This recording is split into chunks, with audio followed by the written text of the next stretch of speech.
আদম সন্তান বড় নিমুখ হারাম, ও তো 12টা 1টায় দোকানে আড্ডা পিটে এসেছে, ও কি করে রাত 3টে 4টায় উঠবে? ও তো উঠতে পারবে না, ও তো সকাল 7টা 8টার দিকে উঠবে। তখন আর কানে আর মুখে শয়তান পেশাব করে দিয়েছে। তখন দেখবেন সকালে উঠে মুখখানটা ভ্যাংচা ভ্যাংচা আছে, কেমন কেমন লাগছে। একটা আপনার ওই পেস্ট নিয়ে, পাউডার নিয়ে, ব্রাশ নিয়ে ঘুরে বেড়াচ্ছে, আর মুখখান দেখিয়েন কিভাবে শয়তানে পেশাব করে রেখেছে, কিভাবে তার কানে পেশাব করে রেখেছে। এ কথা আমি বলিনি, এ কথা মুহাম্মদ সাল্লাল্লাহু আলাইহি ওয়াসাল্লাম বলেছেন। পেশাব করে দেয় শয়তান, এ কথা আল্লাহ নবী বলেছেন, হাদিস বুখারী মুসলিম। খুব ফুর্তিতে থাকতে হবে, উদ্যমশীল হতে হবে, শরীরে কোনো সময় অলসতা আনতে হবে না। অলসতা আসলে রুচি কমে যাবে, অলসতা আসলে বিদ্যা কমে যাবে, অলসতা আসলে ইবাদত কমে যাবে। যার কারণে আল্লাহ রাসূল দিন রাত অলসতা থেকে বাঁচতে চাইতেন। আল্লাহুম্মা আউযু বিকা মিনাল কাসালে, হে আল্লাহ তোমার কাছে আমি অলসতা থেকে বাঁচতে চাই, আল্লাহ তুমি আমাকে অলসতা থেকে বাঁচাও, আল্লাহ তুমি আমাকে অলসতা থেকে রক্ষা করো। সকালে সকালে উঠে না যায়, সেই তো অলস। আজান শুনে মসজিদে যায় না যে, সেই তো অলস। বেহিসাব হাত পা ছেড়ে ঘুমায় যে, সেই তো অলস। দিন ধর্মের কথার প্রতি আগ্রহী হয় না যে, সেই তো অলস। কাজে যায় না যে, সেই তো অলস। একজন রিক্সাওয়ালা রিক্সা নিয়ে তেমাথাতে দাঁড়িয়ে রিক্সার সিটের উপরে বসে আছে, কেউ যখন বলছে চলো তখন বলছে আমি যাব না। এই তো অলস শয়তান। এ কি পয়সা উপার্জন করবে? এ অহংকারী, এ অলস, এ দিয়ে কিছু হবে না। অলসতা আসলে রুজি কমে যায়, অলসতা আসলে ইবাদত কমে যায়, অলসতা আসলে কর্ম কমে যায়। সবসময় উদ্যমশীল হতে হবে, সবসময় ফুর্তি থাকতে হবে, সব সময় প্রস্তুত তার নাম যুবক, সব সময় প্রস্তুত তার নাম কর্মঠ। এরকম খেয়াল থাকতে হবে, তাহলে বোঝা যাবে আপনি কিছু করতে পারবেন। সম্মানিত দিনী ভাই বোন, রাসূল সাল্লাল্লাহু আলাইহি সাল্লাম বলেন, রাজুলুন তাসাদ্দাকা বিসাদকাতিন ফাহা, ওই লোক বিশেষ ছায়া তলে থাকবে যে লোক দান করলো, গোপন করলো।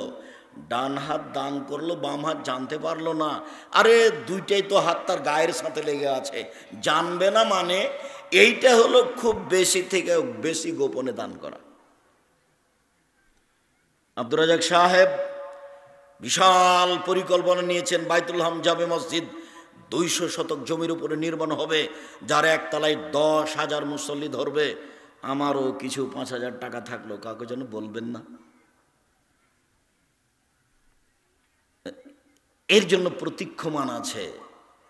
আল্লাহ রাসূল বলছেন, ইন্না সাদকাতা তুতফিউ গাযাবার রাব্বে, ইন্না সাদকাতা সিররি তুতফিউ গাযাবার রাব্বে। গোপন দান আল্লাহর রাগকে মিটিয়ে দেয়। দান করে যে, সে দানের বিশেষ ছায়া তলে থাকবে। দানের ক্ষমতা ভিন্ন। ইবাদতের জগতে সবচেয়ে শক্তিশালী, ক্ষমতাধর, পাওয়ারফুল, ব্যতিক্রম ইবাদত হচ্ছে দান। দানের মতো শক্তিশালী ইবাদত পৃথিবীতে নেই। প্রত্যেকটা ইবাদত আপনার উপকার করতে পারে। সালাত আপনার উপকার করবে, আরেকজনের করতে পারে না। হজ আপনার উপকার করবে, আরেকজনের করতে পারে না। কোরআন তেলাওয়াত আপনার উপকার করবে, আরেকজনের করতে পারে না। কিন্তু দান যদি করেন তাহলে আপনার থেকে আরেকজনের কাছে পার হয়ে যাবে। আপনি দান করলেন, আপনি নেকি পেলেন। মার নামে দান করেছেন, তাই কবরের শাস্তি বন্ধ হয়ে গেল। আপনি দান করলেন, দান ওইভাবে পাপকে মিটিয়ে দিবে। ইন্না সাদকাতা তুতফিউল খাতিয়াতা কামা ইতফিউল মাউন নারা। দান ওইভাবে পাপকে মিটিয়ে দিতে পারে, পানি যেমন আগুনকে নিভিয়ে দিতে পারে।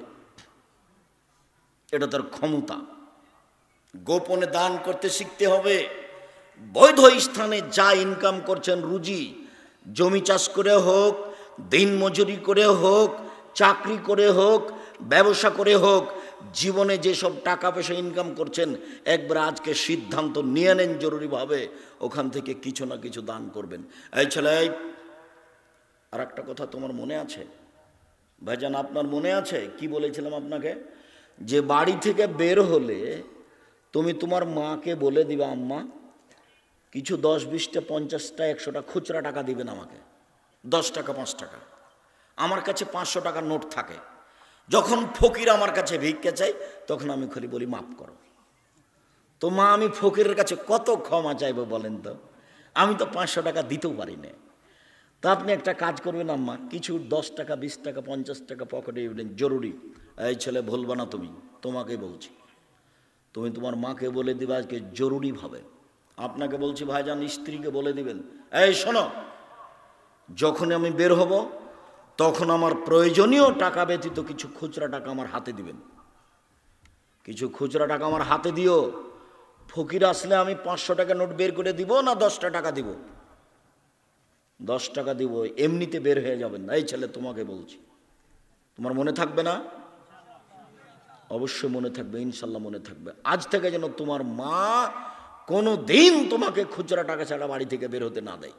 আমি নিজে যখন বের হতাম, আমার মা নিরক্ষর আমাকে বলতেন, বেটা ছেলেকে টাকা ছাড়া বের হতে হয় না, এই কথা আমার মা আমাকে বলতেন। কি যে বুঝতেন আমার মা।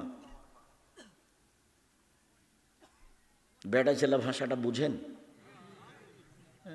এটা তো চাঁপাই নবগঞ্জের ভাষা। তা আমার মা বলতেন যে বেটা ছেলেকে টাকা ছাড়া বের হতে হয় না। তো আপনার স্ত্রী, এই ছেলে তোমার মা যতক্ষণ পর্যন্ত তোমার সহযোগিতা না করবে ততক্ষণ পর্যন্ত আপনি ঠিক পথে আসতে পারবেন না। আর আপনাকে বলছি, আপনার স্ত্রী যেন আর 150 চাউল রান্না না করে, অন্তত ½ কেজি। আপনার মা যেভাবে রান্না করতো, 12 জন 16 জন মানুষের ভাত রান্না করত, মানুষে খেত, ফকিরে খেত, কিষান কামলা খেত, মুসাফিরে খেত, তারপরে আছে তখন গরুতে খেত। ওইভাবে ভাত রান্না করতে হবে। ফকিরে খাবে, মুসাফিরে খাবে, আত্মীয় স্বজন খাবে, বাকিটা গরুতে খাবে, এইভাবে ভাত রান্না করতে হবে। আর এখন তো স্ত্রী আর তুমি মাত্র 2টা, একটা ছেলে, 150 চাউল রান্না করেছো। মেহমান এসেছে, তখন তোমার স্ত্রী বলছে যে মেহমানকে ভাত খাওয়ালে তো ভাত শেষ হয়ে যাবে, কি করবে? চানাচুর বিস্কুট দিয়ে বিদায় করে দাও। জরুরিভাবে আপনার স্ত্রীকে আপনার মায়ের স্বভাবে ফিরে যেতে হবে, মায়ের স্বভাবে ফিরে যেতে হবে। অন্যথায় বউ পরিবর্তন করতে হবে, তালাক দিতে হবে। তবে আমি তালাক দেওয়ার আদেশ করিনি, আমার পক্ষ থেকে পরামর্শ থাকছে। ওইরকমই হতে হবে যে স্বভাবের আপনার মা ছিলেন, ওই স্বভাবে আপনার স্ত্রীকে হতে হবে। প্রয়োজনে 5 বার রান্না করতে হবে। ফকির মিসকিনের ভাত এই বাড়িতে হতে হবে। জান্নাত পায়ের নিচে আছে, মায়ের পায়ের নিচে জান্নাত আছে। এইভাবে দান করতে পারলে জান্নাত আপনার পিছে পিছে ঘুরবে। রাসূল সাল্লাল্লাহু আলাইহি সাল্লাম বলেন, পৃথিবীর মানুষ শুনে রেখো, ইন্না ফিল জান্নাতে গোরাফ ইউরা যাহিরুহু মিন বাতিনিহা বাতিনুহু মিন যাহিরিহা। জান্নাতে কতগুলি উন্নত মানের পদার্থ দিয়ে জান্নাত তৈরি করা আছে। এত টকটকে ঝকঝকে পদার্থ, যার বাহির থেকে ভিতর দেখা যায়, ভিতর থেকে বাহির দেখা যায়, শুধু টক টক টক টক টক করছে। সাহাবীগণ বললেন, লেমান হাজিহি, আল্লাহর নবী এত দামি ঘর কে পাবে? কার জন্য এত দামি ঘর জান্নাত? তখন আল্লাহ রাসূল বললেন, 1 নম্বর লেমান আলানাল কালামা, যার মুখের ভাষা নরম। 2 আতামাত্তাওমা, যে দুস্থ গরিবকে খেতে দিতে পারে, তার জন্যই জান্নাত। 3 তাবা সিয়ামা, যে নিয়মিত নফল সিয়াম থাকতে পারে, বৃহস্পতিবার সোমবার সিয়াম থাকে। 4 ওয়াসাল্লা বিল্লাহি নাসনিয়াম, মানুষ যখন ঘুমিয়ে তখন তাহাজ্জুদ পড়ে, এমন কাজ করতে পারে যারা, তার জন্য এই জান্নাত প্রস্তুত আছে। অসহায় ফকির মিসকিনকে খেতে দিতে পারে যারা, তাদের জন্য জান্নাত আছে। এই শোনো, এই ছেলে, তোমাকে বলছি, বিবাহ করেছো তো? তোমার ভয় বিবাহ করেছে, বাড়িতে বউ 3-4টা হয়ে গেছে। তুমি তোমার মাকে বলে দিও, আম্মা চিন্তা করবেন না, আপনি আপনার ছেলের মেয়ে, মেয়ের ছেলে, মেয়ের মেয়ে আসবে, তাই জন্য আপনি ভিন্ন করে খাবেন, আপনার বৌমা সহ্য করবে না, ওটা আমি চাচ্ছি না। আপনি খাবেন, আব্বা খাবে, আমার বোনেরা খাবে, আমার ভাগনা খাবে, আমার ভাগ্নি খাবে। আব্দুল্লাহর একটা বক্তব্য আছে রিজিকের, সেখানে আপনি শুনেছেন, আপনি একা একা রুজি খাচ্ছিলেন, এবার আপনার বউ আসলো, তার রুজি আপনার হাতে হয়। এবার আপনার একটা ছেলে হলো, তার রুজি আপনার হাত দিয়ে হয়। একটা মেয়ে হলো, তার রুজি আপনার হাত দিয়ে হয়। আপনার মা খাচ্ছে, তার রুজি আপনার হাত দিয়ে হচ্ছে। আপনার বাপ খাচ্ছে, তার রুজি আপনার হাত দিয়ে হচ্ছে। আপনার যত বোন বেড়াতে আসবে, তার রুজি আপনার হাত দিয়ে হবে। যত আপনার ভাগনা ভাগ্নি আসবে, সবার রুজি আপনার হাত দিয়ে হবে। আপনার বাড়িতে রহমত, টাকা পয়সা ভর্তি হয়ে যাবে। দোষ চিন্তা ভোগ করবে না কখনো, রহমতের বরকতের আশা করো। তোমার বউ যেন মনটাকে ছোট না করে, তোমার বোনের ছেলেকে দেখে, তোমার বোনের মেয়েকে দেখে যেন সে সংকীর্ণ না হয়, তাকে মন বড় করতে হবে। শোনো, আমার ভাগনা ভাগ্নিকে দেখে, আমার বোনকে দেখে, আমার বাপের দোষ বন্ধুকে দেখে মন ছোট করো না। যত বেশি চাল রান্না করবে তত বরকত বেশি হবে। এটাই হাদিস, এটাই মুহাম্মদ সাল্লাল্লাহু আলাইহি সাল্লাম বলেন, বরকত বেশি আছে যেখানে, রহমত বেশি আছে যেখানে, অল্প রুজিতে সব কিছু ভর্তি হয়ে যাচ্ছে সেখানে। বুখারীর হাদিস ভুলে গেলেন? আয়েশা রাদিয়াল্লাহু তাআলা আনহা বলেন, আল্লাহর নবী যখন চলে গেলেন দুনিয়া থেকে, তখন 100 কেজি আটা ছিল বাড়িতে। ওখান থেকে রুটি বানাই, ওখান থেকে রুটি বানাই, ওখান থেকে রুটি বানাই। কি রে, আটা শেষ হয় না কেন? তখন একদিন দেখলাম মেপে যে আর কতটি আছে, দেখি মাপার পরে আর নেই। যে জিনিস ব্যাগে পাতিলে আছে ওই জিনিস মাপবেন না কখনো, শুধু ওখানে নেবেন, রুটি বানাবেন। আর যেটা আটা নিচ্ছে আপনার স্ত্রী, ওটা মেপে রুটি বানাবে। আমাদের চাঁপাইনবাবগঞ্জে হাতের অনুমান করে মহিলারা উল্টে নেয় যে 3 অঞ্জলি নিলাম, এতে 4 জনের হয়ে যাবে। জি না, একটা কোটা থাকতে হবে 50 বা 100 ওজনের, বা 200 বা 250। ওটাতে আটা মেপে নিয়ে রান্না করতে হবে। আপনার স্ত্রী জানতে পারবে যে আমি 500 রুটির আটা বানালাম, 50 গ্রাম আটা রুটি বানালাম, আমি 100 গ্রাম আটা রুটি বানালাম, এটা থেকে জানতে হবে। আল্লাহ রাসূল বলছেন, কি বলু তামাকুম ফাইনু ফিল বারাকা, তোমরা খাদ্য মেপে রান্না করো তাতে বরকত আছে। হাদিস বুখারী মুসলিম। তোমরা খাদ্য মেপে রান্না করো তাতে বরকত আছে। শোনো, আজকে বাড়িতে গিয়ে তোমার স্ত্রীকে এটা ঘোষণা দিয়ে দিবা, তোমার বাপের যারা আছে সব তোমার বাড়িতে খাবে, দেখবে অল্প দিন পরে বরকত আর রহমত তোমার বাড়িতে ভর্তি হয়ে গেছে। কোনোদিন সংকীর্ণ তুমি হবে না, তোমার বউকে সংকীর্ণ হতে দিবা না। আবু হুরায়রা রাদিয়াল্লাহু তাআলা আনহু বলেন, রাসূল সাল্লাল্লাহু আলাইহি ওয়াসাল্লাম বলেছেন, লা ইয়ালিজার রাজুলুন নারা বাকামিন খাশিয়াতিল্লাহ হাত্তা ইয়ালিদাল লাবানু ফি দারে। গাভীর বান ওলান থেকে চাপ দিয়ে দুধ বের করে ভিতরে ঢোকানো যায় না, যেমন আল্লাহর ভয়ে কাঁদে যে সে জাহান্নামে যাবে না, তেমন আল্লাহর ভয়ে যে কাঁদে তার জন্য জাহান্নাম নেই, ও জান্নাতে যাবে।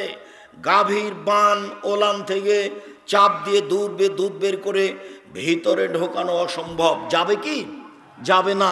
এইটা যেমন অসম্ভব, এমন ব্যক্তি যে কান্নাকাটি করে আল্লাহর ভয়ে, তার জাহান্নামে যাওয়া তেমনি অসম্ভব। এই কথা আল্লাহ রাসূল বলেন। শুনুন, ইবনে আব্বাস রাদিয়াল্লাহু তাআলা আনহু বলেন, রাসূল সাল্লাল্লাহু আলাইহি সাল্লাম বলেছেন, আইনানে লা তামাসসুহুমান নার, 2 শ্রেণীর চক্ষু জাহান্নামে যাবে না, 2 শ্রেণীর চক্ষু জাহান্নামে যাবে না। বাকাত মিন খাশিয়াতিল্লাহ, ওই চক্ষু যে চক্ষু আল্লাহর ভয়ে কাঁদে, ওই মানুষ যে মানুষ আল্লাহর ভয়ে কাঁদে ও জাহান্নামে যাবে না। ও হারাসাত সাবিলিল্লাহ, ওই চক্ষু যে চক্ষু আল্লাহর রাস্তায় পাহারা দেয়, যে চক্ষু আল্লাহর রাস্তায় কাজ করে, সেই চক্ষু সেই ব্যক্তি জাহান্নামে যাবে না।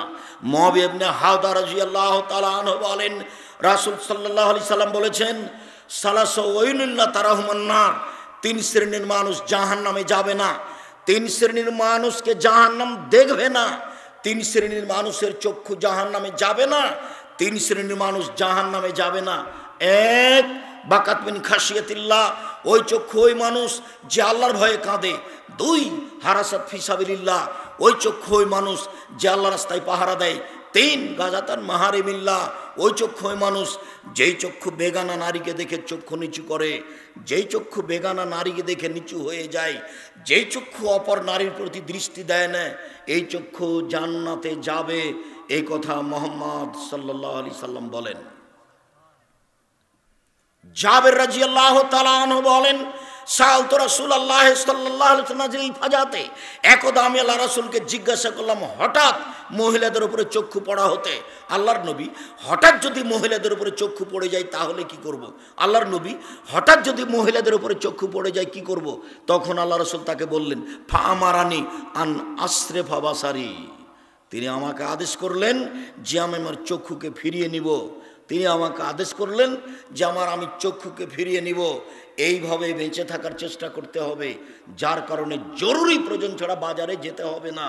আপনি যেতে পাবেন না, আপনার বউ তো দূরের কথা। রাসূল সাল্লাল্লাহু আলাইহি ওয়াসাল্লাম বলেন, আবগাজুল বেলাদে ইলাল্লাহে আসওয়াকুহা, পৃথিবীতে সবচেয়ে খারাপ জায়গা হচ্ছে বাজার, পৃথিবীতে সবচেয়ে নিকৃষ্ট জায়গা হচ্ছে বাজার, পৃথিবীতে সবচেয়ে খারাপ জায়গা হচ্ছে বাজার। আপনার বউ তো বহু দূরের কথা, আপনি যাবেন না জরুরি প্রয়োজন ছাড়া, আপনার বউ তো ভাবাই জানে। ওয়াহাবুল বেলাদ ইলাল্লাহি মাসাজিদুহা, পৃথিবীতে সবচেয়ে সুন্দর আল্লাহর প্রিয় জায়গা হচ্ছে মসজিদ। যখন তখন মসজিদে যাবেন, মসজিদে বসে থাকবেন, সলাতের পরে জিকির আজকার করবেন। সলাতের পরে যদি জিকির আজকার করেন তাহলে হয়ে যাবেন সেই দিনের মতো যেদিন আপনার মা আপনাকে জন্ম দিয়েছে।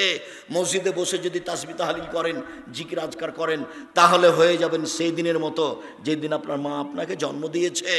আপনি নিষ্পাপ হয়ে যাবেন, এই কথা মুহাম্মদ সাল্লাল্লাহু আলাইহি সাল্লাম বলেন। সম্মানিত দিনী ভাই বোন, আপনাদের বলার পরে উপস্থিত বৈঠকের দিনী বোন একটু এদিকে খেয়াল করেন। এই মেয়ে, মাথায় কাপড় দেওয়া নি কেন এত শীতের রাতে? তোমার শরম হয় না?